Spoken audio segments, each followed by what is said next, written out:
As a part of leadership series, today we will be talking on the topic how to get the things done properly.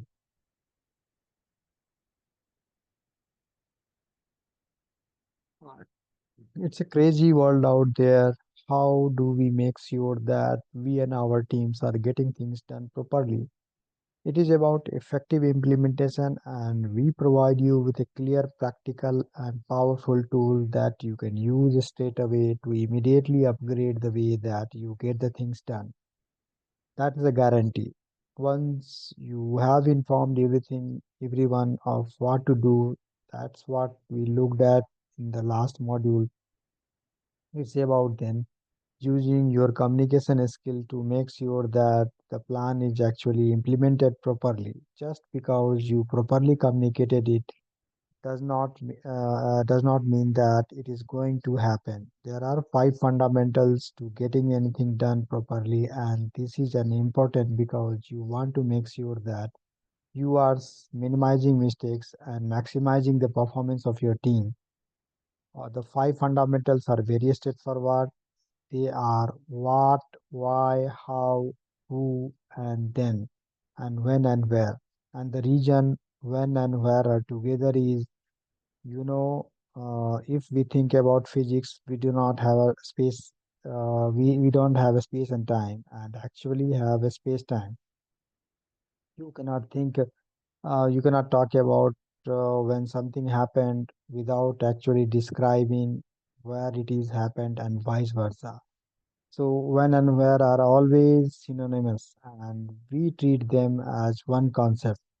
Now, these five fundamentals are important because if you want to do anything properly, to implement it properly, you need to have all these five in place.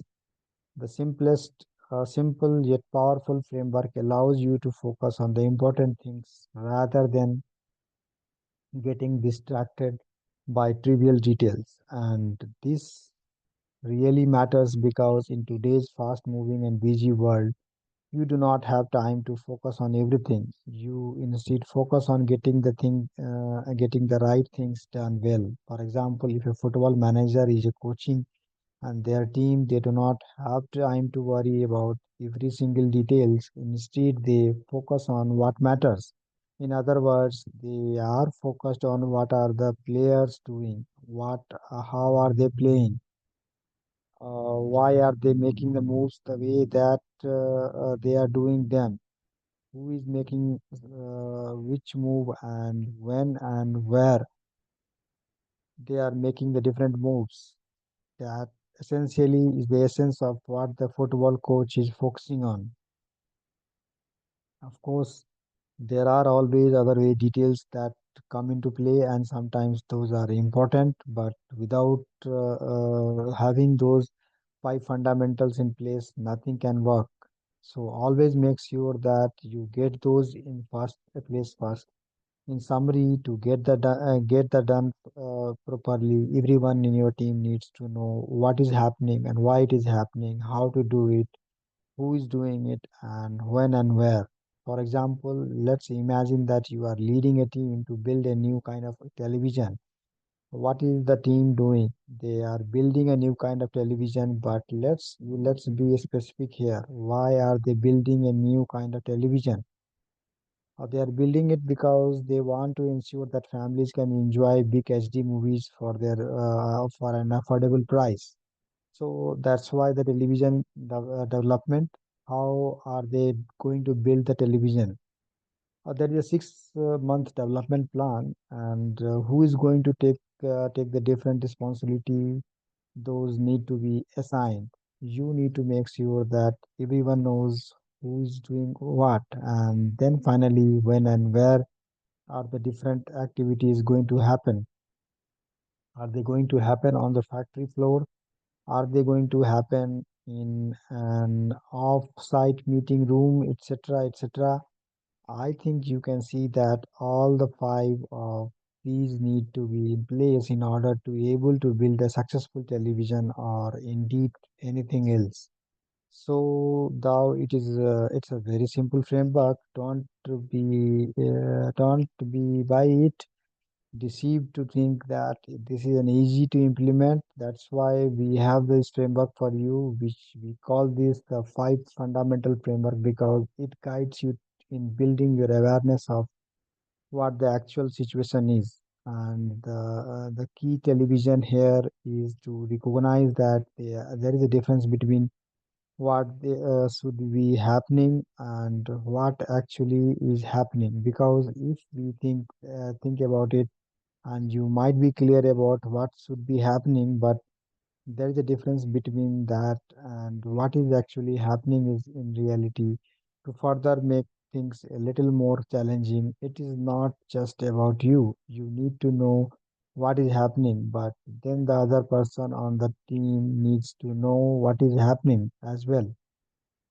And then finally, since we are 21st century leaders, we recognize that it is not just about our immediate reality bubble. There are other key stakeholders that are always involved. For example, if we are building a new kind of television, the other key stakeholders might be the marketing team or the finance team that we need to coordinate with in order to make sure that we can build a really effective product. So what do you need to do is make sure that you use this framework to map out what you are clear about, what the other people are clear about, and what the key stakeholders are clear about. And that that's what you can see marked out in the framework, this framework in front of you. So if you are, I have put it the X in the is in to indicate that that is a successful completed task. For example, we can look at 1A, and X is in box, so that means that you know what should be happening. But if you look now to the second line, 1B, what is happening, you can see that there isn't an X. And so what that means is that you know what should be happening, but you haven't actually checked to find out what is actually happening.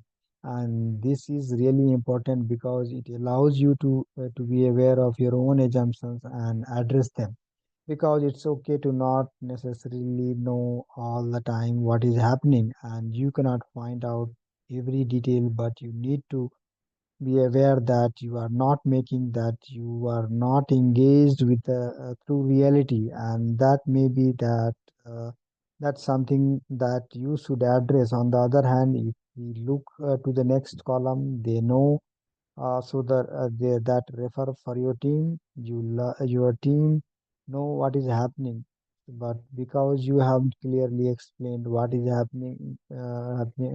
should be happening, they do not know what the ideal is. So it is the opposite situation now, and that is obviously also a problematic situation, because even though they have engaged with the current reality, what is happening that don't actually know what they should be doing it. So you need to address that and make sure you can put an X in that box. So that introduces the overall concept. Now we can move on to the how stage. What are and how are very different, because what is the idea of the task that needs to be completed, and then the second aspect, how is the way in which it should be done. And again we can see the same situation, you know how the project should be implemented, but again there is no acts and how it is actually being implemented. And this is a really important, for example, when it comes into areas such as ethics and efficiency. If you think that your project is being implemented is an in an ethical way, but then you are not actually following it up, then you do not know what might be happening. So in this example, where for example supply chain have became a big issue, a company like Nike might think that it is supplier are not using child labor, and how it should be done is being done in a proper way, but they haven't followed it up. And so maybe there is a child labor in the supply chain, which is obviously a problem for the Nike and other manufacturers. So by using this framework, you can create the clarity that you need and address the knowledge gaps that you have. The best way to is do this is to create this for yourself and then follow it up with your team and see and use it as a dialogue service device. So in other words, don't just sit there on your own, fill out and then congratulate yourself that you have done it properly, but fill it out and then go back to your team members. Speak to the stakeholders, see it if they agree with you. It is about using the framework as a tool for conversation. The framework or any framework is never an answer in itself. It is just a tool that you are using to get towards a better understanding of the situation. So let's keep it practical. What do you need to do? Step one is to sit down and write out the five fundamentals framework for yourself and your team. Then identify the gap and order them in terms of importance and create a plan for how you can eliminate what you think are the most important gaps. Once you have done that, then you should go out and talk to your team and see, do you agree with this? Do you agree with what I have decided? And then be open and flexible to changing it because you might receive valuable feedback.